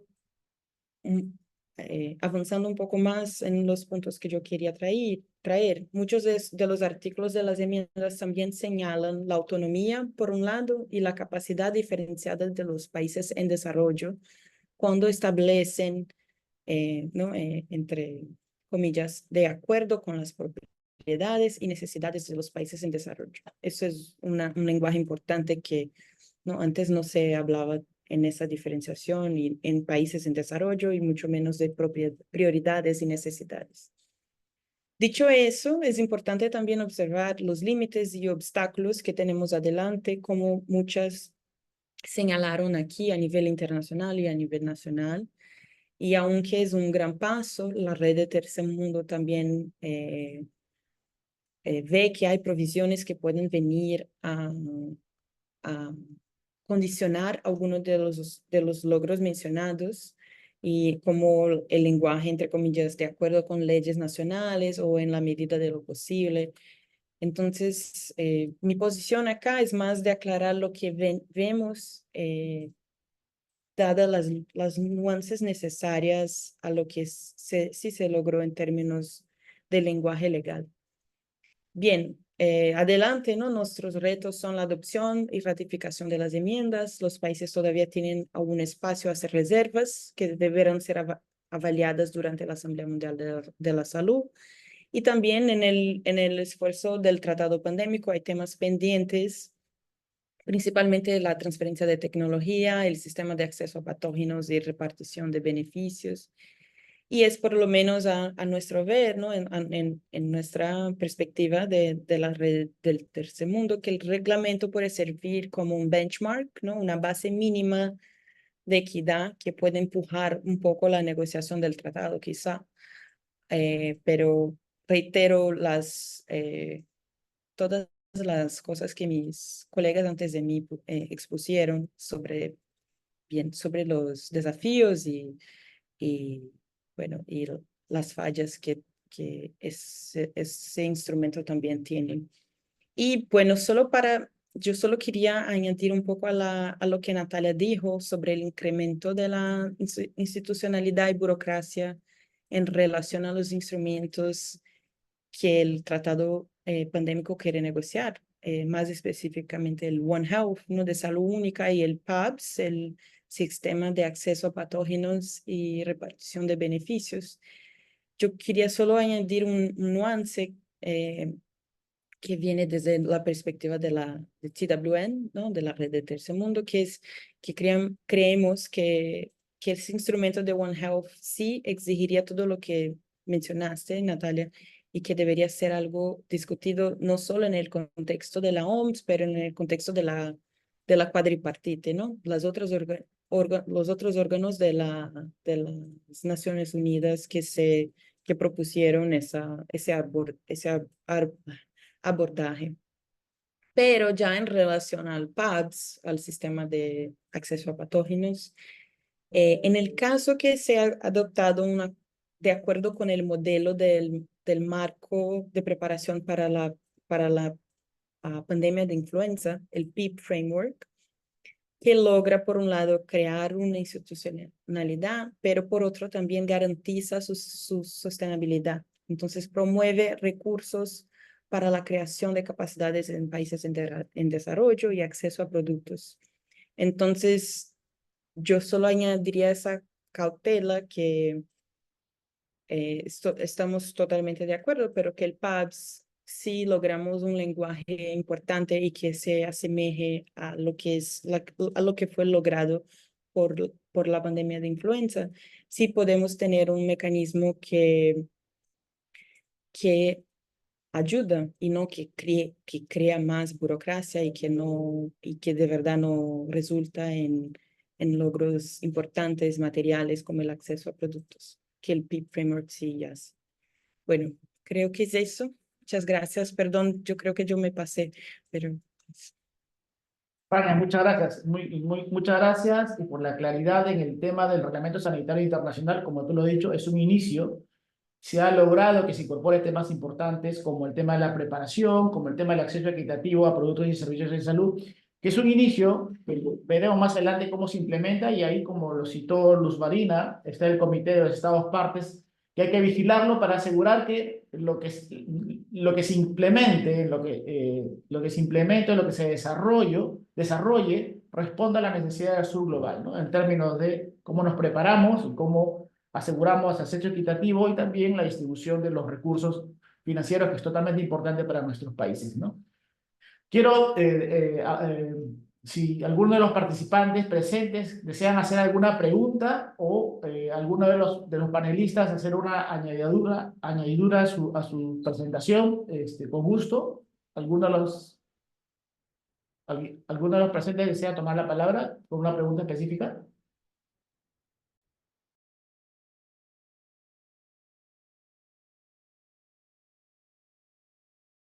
De lo contrario, si alguno de los panelistas desea hacer algún comentario adicional, sobre todo lo vertido y sobre todo lo comentado en la presentación, sería muy importante. Yo creo que se han tocado temas desde todas las dimensiones y ha sido muy rica lo que hoy hemos escuchado, desde el abordaje del poder corporativo, desde el reglamento, desde el tratado, y desde lo que significó toda esta negociación y cómo está quedando, ¿no? Pero el tratado tiene un año más, y justamente porque no tenía un lenguaje de obligación o que asegurara la equidad y no se vuelva a repetir la tragedia de la pandemia del COVID-19. Natalia.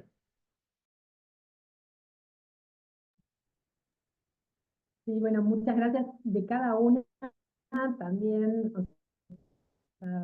tengo varias preguntas para hacerle, y bueno, es un placer escucharlas.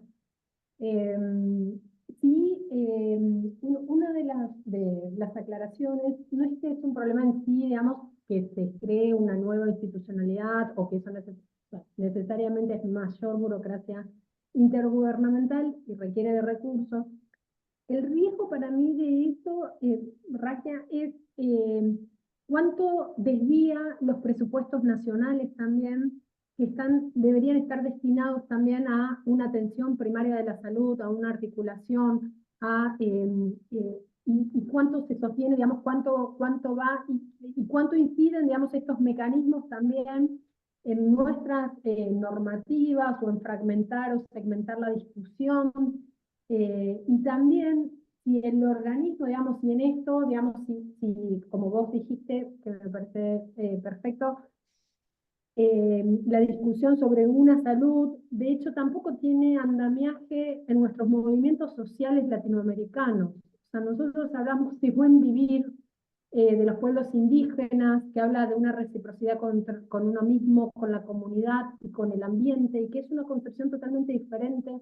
Entonces también la regulación de un paradigma que viene impuesto, digamos, a Latinoamérica también me parece complicado cuando tenemos un desarrollo tan arraigado con nuestros saberes ancestrales, y que justamente son los pueblos indígenas quienes no han tenido participación en estos procesos, como tantos otros grupos vulnerabilizados, y como también a las organizaciones de la sociedad civil y a los movimientos sociales nos cuesta muchísimo poder tener la participación por el tiempo, por eso, bueno, gracias Diana también por celebrar este espacio, y también de hablo en español, y también nos cuesta mucho también los diálogos, porque necesitamos traductores, y necesitamos, cuando queremos hacer, y todo eso es costo, que muchas veces a las organizaciones de la sociedad civil nos cuesta mucho. Además de todas las agendas de un contexto latinoamericano regresivo, y en particular en Argentina. Entonces, es como difícil atender a la coyuntura, más todo lo regional y lo global, ¿no? Eso, así que agradecer inmensamente a todas quienes están, y a Claudia sobre todo también, preguntarle sobre qué podemos hacer para ir controlando la implementación del reglamento, más allá de la aprobación de estas enmiendas, ¿no? Pero como las alertas, desde la mirada de las organizaciones de la sociedad civil, ¿en qué tendríamos que poner foco? Gracias, Natalia. Queremos dejar en uso la palabra a Claudia Maris sobre un comentario adicional. Sí, gracias. Bueno, primero voy a retomar la pregunta de Natalia, que considero que es muy valiosa, sobre cómo debe continuar la sociedad civil. Creo que como nunca se ha involucrado en estos procesos, así que no habría que ceder en hacer el seguimiento y haciendo las participaciones. La OMS tiene un espacio para la participación de la sociedad civil y hay que abogar por mantener ese espacio.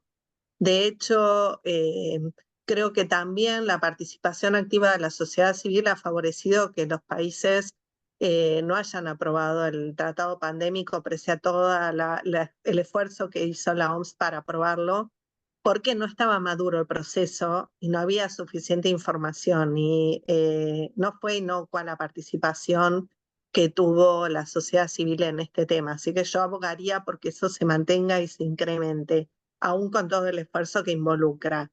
Y después, en cuanto a las ponencias o las participaciones ulteriores a nuestras presentaciones, que considero muy valiosas porque complementaron con un montón de información, yo retomo en que las cláusulas de indemnidad y de confidencialidad atentan contra la transparencia del proceso de respuesta a una pandemia y atentan también contra el acceso de la población y a la responsabilidad que tienen que tener todos los actores sociales, tanto los gestores públicos como la industria. Favorece la captura del regulado, el que no se publiciten los precios, que no sepamos que hay regiones a las que se les pretende cobrar 3 veces más que a los países desarrollados donde se generan los productos. Esto tiene que estar bien visible para la comunidad. La comunidad a veces se entusiasma con una marca porque tiene mejor marketing y desconoce todo lo que hay atrás en el proceso de comercialización de los productos de la salud. Así que esa información, tiene que haber un compromiso altísimo por parte de la OMS para poner disponible esa información. No puede haber cláusulas de indemnidad que dejen libre a la industria farmacéutica del uso de productos que tengan efectos adversos, que no se difundan esos efectos adversos o que no esté claramente disponible la información de qué productos han sido financiados públicamente y qué compromiso hay de los estados en esa financiación, y que no esté puesta a la luz cuáles son las condiciones que la industria o los países desarrollados les imponen a los menos desarrollados. Si hiciera alguna recomendación especial sería esa, y hacer notar a la comunidad en general que la propia Organización Mundial del Comercio generó excepciones para las situaciones de pandemia para el acceso a los productos, y la OMS sigue escondiéndose de una definición sobre este tema. Creo que tenemos que hacer fuerza para que eso se conozca, para generar presión sobre la OMS para que esto cambie de una buena vez, y eso tendría que ser el sentido de un tratado pandémico. Gracias. Solo una pregunta para terminar, y lo hace Juan Pérez y nos pregunta si, así como con las enmiendas del Reglamento Sanitario Internacional, ¿ustedes creen que hay una pérdida de soberanía de los países?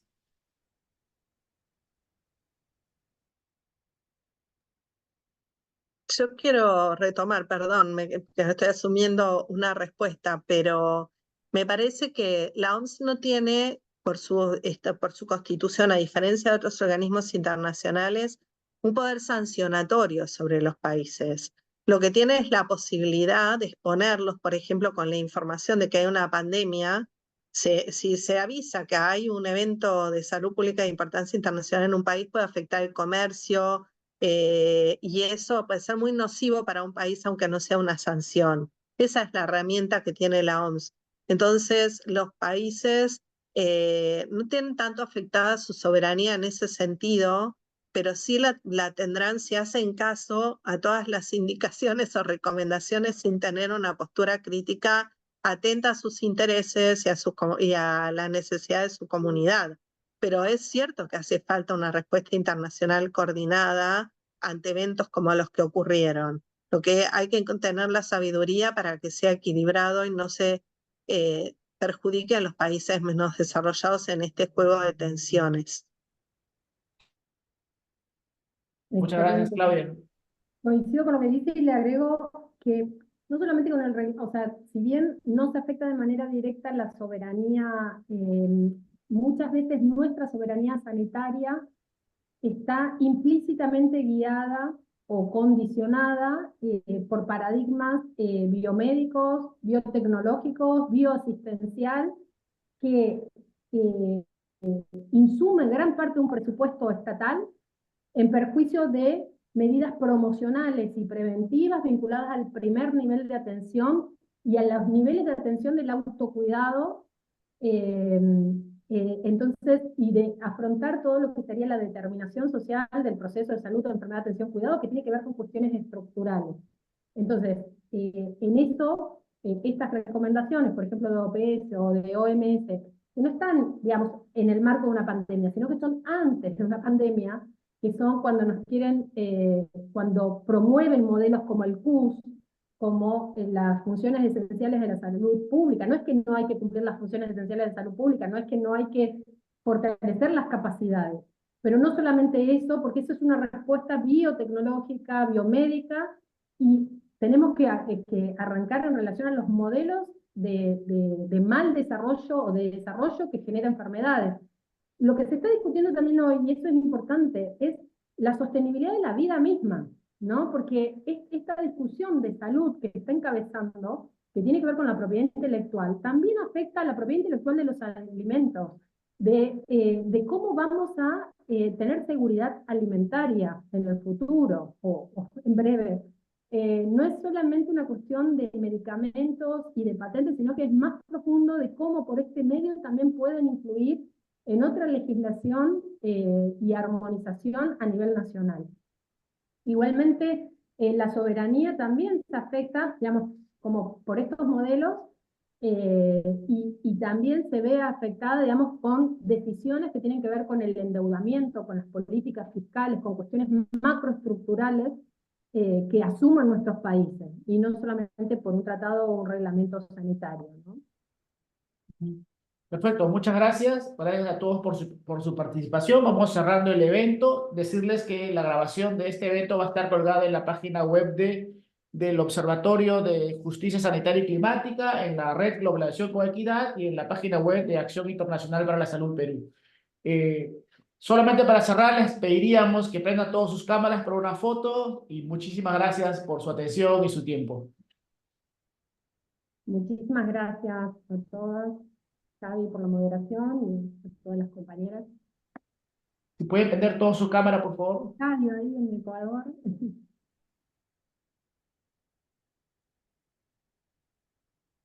A ver, esperamos un minuto que prendan todos para tomar la fotito. Saludos, Natalia, de acá de Ecuador.